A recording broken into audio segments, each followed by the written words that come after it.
Ngayon, mga kaiksena, itong kampo ni dating Speaker Martin Romualdez ay tawag dito, pumalag. Oo, ayon sa balita ng News 5. Oo. Sabi nila sa ginagawa daw ng Peanut Gallery Media Network ay hindi daw yan journalism. Maliwanag daw na ito ay extortion. Naku po, lagot. Mabigat pala yan. Nakakaloka naman. Asan yan, Rek? Pakita mo nga. Yan. Yan. Courtesy of Office of the Representative Martin Romualdez. Nakita natin sa News 5 kanina lang eh. So, eto. Yung grupo o yung network na PGMN tinitwist ang naratibo at yan nga yung ginagawa ng mga DDS vlogger at ng tagapagtanggol nino ng mga dutae. O ito, pakinggan natin mga kaiksena kung ano sinabi ni attorney. Buti pa siya attorney sigurado marunong mag-laptop to, no? Kasi syempre, 'di ba? Pag abogado ka, dapat marunong kang gumamit ng laptop. Paano ka gagawa ng mga, di ba, ang tawag dito, pag sa mga kaso mo, kailangan mong inaayos yan, di ba? Kahit sabihin pong mayroon kang assistant, secretary, iba pa rin pagka ikaw yung gagawa, di ba? O itatype mo dyan, tapos ayos mo dun sa assistant mo, i-print mo, ganyan. Pero, di ba? Bobo talaga si Sara, di marunong laptop daw. Sinungaling, no? O, ito na, attorney. Ano ba meron? Tira. Ay, nawala ang audio. Wait lang. Reload natin. Reload. Hindi, baril. Ito na. Si Attorney Game. Sinong attorney to? Attorney, pasok. Magandang araw. Ako po si Attorney Elaine Atienza, tagapagsalita ni Representative Ferdinand Martin Romualdez. PGMN is twisting the narrative. Yun nga, tinitwist kasi ng PGMN daw.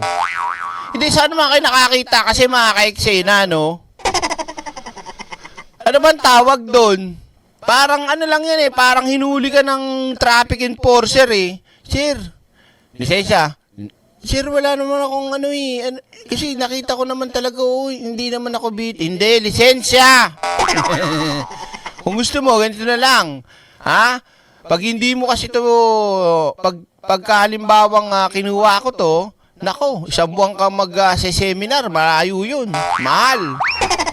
Abala pa sa yun. Gusto mo, bigyan mo na lang ako ng pera. Bigyan mo mga 10K para tapos na tayo. Kung hindi, tutuluyan kita. 'Di ba? Pangungutong, pang-extort. Hindi ba malinaw 'yon? Nangingi kayo ng 350 million para sa isang video scandal na wag ilabas, 'di ba? Ang tawag doon? Nanlilimos? Nasaan ba yung tubo? Inang yan. Anong limos yan? 350 million to 300 limos? Diba? Kagaguhan talaga eh, no? Tuloy natin. Ang issue dito ay hindi tungkol sa malayang pamamahayag. Lalong hindi ito tungkol sa karapatan ng sino man na punahin ng gobyerno. Totoo naman, di ba mga kaiksena? Sabi nga natin eh, kung itong PGMN, lintik naman kasi may PGMNP, pwede na lang Peanut Gallery na lang natawagin natin. Kasi itong Peanut Gallery na to, sinasabi nila sila ay isang journalist. Paano kayo naging journalist? Ang inumin nyo? Ha? Kayo ba talaga ay literal na tawag dito dumaan sa pag-aaral? Kayo ba ay gumraduate sa mga kurso? Yung mga ganun. Sabi nga lang di ba ni CJ Hero, naggawa lang sila ng mic dyan. Naglagay ng mic, isang camera, and then nagwala. Nagsalita na sila ng kung ano-ano dyan. Diba? Yun na kagad. Journalist na kagad kayo. Di siya lagay, journalist na rin ako. Nasaan ba yung tubo? Nang ina nyo ha. Diba? Tsaka, kung talagang tawag dito, kayo ay para sa katotohanan, bakit nyo iniipit yung bagay na magpapatunay sa lahat ng mga kalinawan at mga nangyaring anomalya? Ba't ganon? Diba? So, ano talaga sila mga kaiksena? Tawag dito, mangungutong, extortionist. Anong tawag doon, di ba? Attorney, sorry Ang tunay na tanong, meron bang humingi ng pera kapalit ng katahimikan? Meron. Magkano? 350. Tumawad lang. Grabe yung tawad, ano? Mahal. Representative Ferdinand Martin Romualdez only did what any other person exposed to the same circumstance would do. Totoo yan, nakita ko na yan, di ko na nga lang screenshot. Para sa kaalaman ng iba, yung ibang mga members nila sa GC ng Peanut Gallery, kalat na sa social media, pinagtatanggal na. Bakit kaya? Kasi ganito yan. Halimbawa, GC kayo, Ngayon, nagkaroon nga ng isyong ganito. So, pwede nilang mabalikan. Halimbawa, kunyari, si Gani nandun. Tapos siya, hindi naman siya masamang tao, hindi siya talaga kasama sa pang-extort. Halimbawa, cameraman lang siya o kaya waterboy. Waterboy. Basketball. Tapos, gusto niya magsalita, magsabi ng katotohanan, di ba? So, pwede niya ngayon hanapin, magbalik siya dun sa media and files, lahat ng mga naging convo, naging mga pwedeng maging ebidensya. Kung ikaw yung founder o ikaw yung si CJ Hero, tanggalin ko lahat yan, tanggalin na lahat yan, baka mamaya may makita pang kung ano yan, buray na yan, di ba?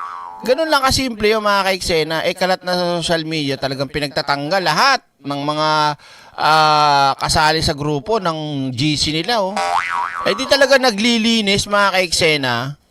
Naglilinis. Huwag ka nang kumontra, Gani. Waterboy gusto ko Charot lang, I love you. Tuloy tayo. He reported it to the proper authorities and the NBI acted on that report. Correct, di ba? Tama lang naman kasi dapat. Kung gusto mo talagang maglinaw ng isang kamalian o krimen, gusto mong makatulong, gusto mong magsumbong, hindi ka na dapat pa dun mga extort. Diretso mo na yan sa police, diretso mo na yan sa NBI, diretso mo na yan kung saan, kung kaso yan, diretso mo na sa korte, ganun. Kakausapin mo, hello. Meron akong video dito, may alam ako. Hindi ko to ilalabas pero bigyan mo ako ng 1 billion. 'Di ba? Tapos sabihin nila sa vlog nila para sa katotohanan, tapos nanghihingi ng pera. 'Di ba? Pero may footprints pa rin yun, direct makikita pa rin yun kung sino mga tinanggal nila. Yes, kumbaga, pinakita lang nila doon sa pagtatanggal ng mga kasama sa GC na naglilinis sila ng pwedeng maging ebidensya. Yun nga lang tanga-tanga nila. Akala nila gano'n lang kasimple yung pag nag-leave ka na o kinik mo yung isang tao, wala na. Akala mo lang wala na, pero meron. Pursuant to its mandate under the law. Whatever materials or exposés they claim to possess are irrelevant to the criminal allegations of extortion that are now under investigation. If anyone believes he has evidence of wrongdoing, the proper recourse is simple. Release it. Submit it to the proper authorities. Pero nakakabilib din kasi kung talagang may sabit nga talaga tong kampo ni Romualdez, di ba Ninyo Barsaga? Direct sino bottom sa kanila? I think si si Basti. Ito si Ninyo, rin to Botomesa to. Umaming ka, bakla ka. Botomesa yan. Pero yan, flexible si Ninyo. Minsan bottom, minsan... Parang si di ba sabi nun mga... mga kakamping ba yun, nagpalabas, si Jinggoy, Botomesa din daw. Ba't ang gustong... Hoy sis, nandiyan ka pa ba? Bakit gusto nyo ba yung Botomesa? Bakit ba ganun? Ba't mas gusto ng mga, mga Bex na laging Botomesa? Diba? Pwede namang ikaw ang, driver. Nasaan ba yung tubo? Charot lang. Pasintabi po sa mga nanonood Ito po ay lang naman, napag-uusapan lang. So, yun, tuloy natin. Sabi ko nga, kumbaga kung ikaw talaga alam mong sabit ka, parang maano ka rin magsabi na, ilabas nyo na, bakit nyo pa pinatatagal, di ba? Sabi ni attorney. Kung talagang meron kayong ebidensya at bakit kailangan nyo pang manakot, ilabas nyo na yan. Di ba? Huwag na kayong magbanta pa na pag namatay si Franco, saka daw ilalabas, o may nangyari kay Franco, saka ilalabas. Ano yun? Wala talagang pinagkaiba itong mga kaiksena sa lahat ng mga Duterte supporters, lahat ng Duterte vloggers, lahat. Bakit? Di ba itong putang ina to si Maharlika, isa pa, si Harry Roque, lahat sila. Lagi nila, pati yung mga vlogger na loko-loko, yung isang vlogger na kalbo, hindi si Nino yung Banatae, di ba? Isa rin yun eh. Nino, nandiyan ka pa ba? Si Banat Bay, ano yun? Botomesa din ba yun? Tawag dito. Ano sinasabi ng mga lintik na mga vlogger nila na yan? 'Di ba? Para daw sa katotohanan, ang dami na nilang pinasabog, ang dami na nilang sinabi, na kesyo may hawak daw silang ganto, may hawak daw silang ganyan. 'Di ba? Kesyo galing daw sa puting ahas, lintik na puting ahas yan. Naging ano na, RGB na. Hanggang ngayon, wala pa rin. 'Di ba?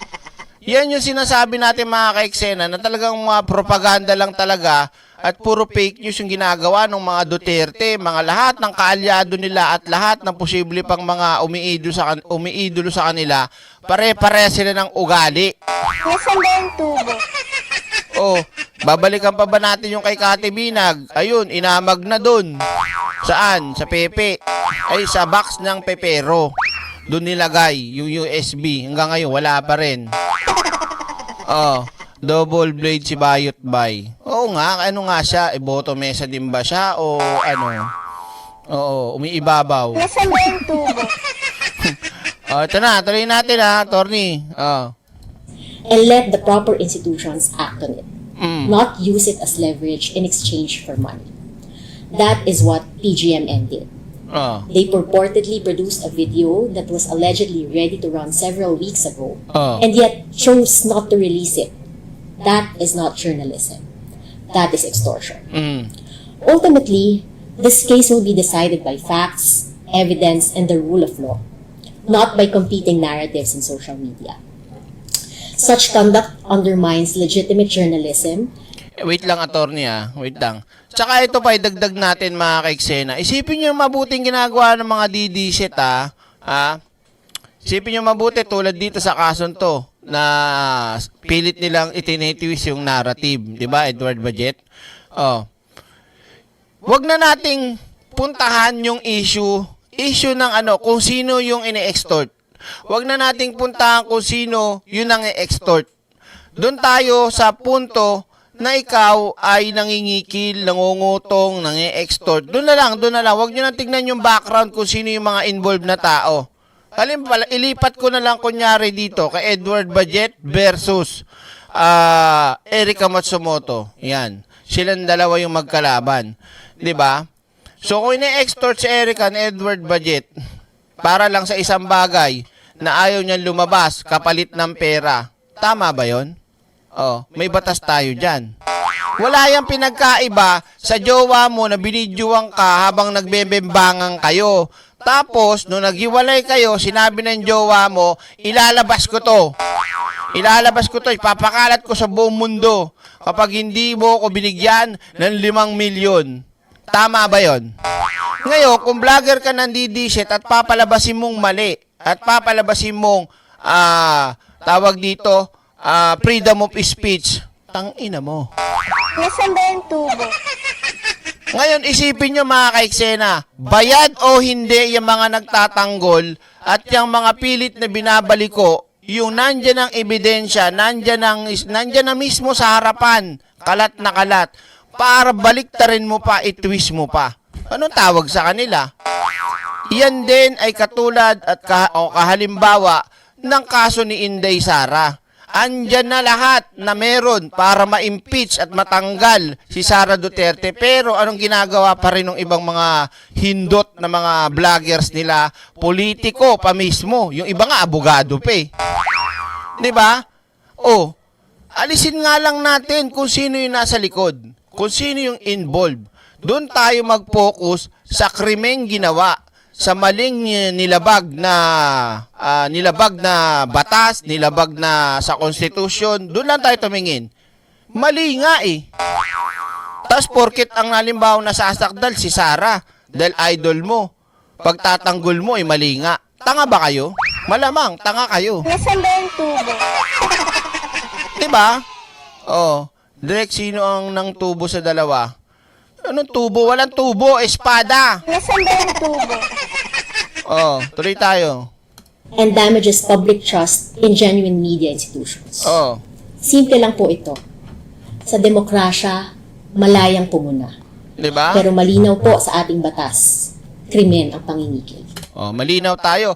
Galing from isang abogada. Oh, maliwanag naman. Alam naman ang lahat yan eh. Alam nyo, yun ang nakakasakit ng aking damdamin at nakakasakit ng aking tawag dito. Paano bang sakit? Baka mabato ko ng laptop ha. Hindi. Kumbaga, yun ang aking kinalulungkot na talagang sobrang lala na ginagawa ng kampo ng mga Duterte. Bakit, Derek? Yun na nga mga kaiksena eh, di ba? Isipin mo yun, may mga profesional. May mga profesional, abogado, politikong tao, may doktor, may engineer, mayayaman. Kumbaga, isipin mo yun para lang mapagtakpan, para lang wag sila mapanagot sa batas, kukuha o gagamit ng mga trolls, gagamit ng vlogger. Okay lang naman sana na kung yung vlogger mo nagsasabi ng totoo, nasa gitna, kung merong alanganing sitwasyon, hindi eh. Nandun eh, huling-huli mo na, pipilitin pa rin talaga nilang gumawa ng fake news. Nasaan ba yung tubo? Eto pa, dagdag nyo. May 11. May 11, di ba? Magbobotohan na yan para sa impeachment ni Sara. Ngayon pa lang, mag-ready na kayo. Baka mamayang gabi, magsimula na ng bago na namang propaganda. Para lituhin, para pasamain yung mangyayaring botohan para sa impeachment ni Sara. Ano? Kagaya halimbawa, nung nakaraan sa Justice Committee, di ba? Magde-decide na sila para sa probable cause at para ma-endorse sa plenaryo. Anong lumabas na chismis? 'Di ba? Anong pinakalat naratibo? Maraming fake news na lumabas patungkol sa kesyo umatras na daw si congressman, kesyo mahina na daw yung boto para sa impeachment. Ganyan ang naratibo ng mga putang inang mga DDS trolls at mga vloggers nila. Hindi nyo ba pwedeng i-content kagaya nito? Oh. 'Di ba? Ang liwanag ng sinasabi ni attorney. Mayroong nilabag, mayroong mali, 'di ba? Whether kung sino pa yung naakusahan, whether kung sino pa yung nabiktima, malinaw na may ginawang paglabag. O mali, tas ipagtatanggol mo pa, anong tawag sa'yo? Gago ka, 'di ba? Nasaan ba yung tubo? Nakakaloka. Naintindihan ninyo mga kaiksena? Do you got me? Attorney, tuloy tayo. Maraming salamat po. Oh, nagpasalamat na. So, maliwanag ha? Oh, nako. Nakakalungkot, di ba? Sipin mo yan, no? Grabing sakit ang meron ng mga DDS. Talaga, kakadiri yung sakit nila. No? So, without further ado, mga kaiksena, sa mga hindi pa nagla-like dyan, mag-like na kayo para tuloy-tuloy tayo. Ready na ba kayo sa man-to-man?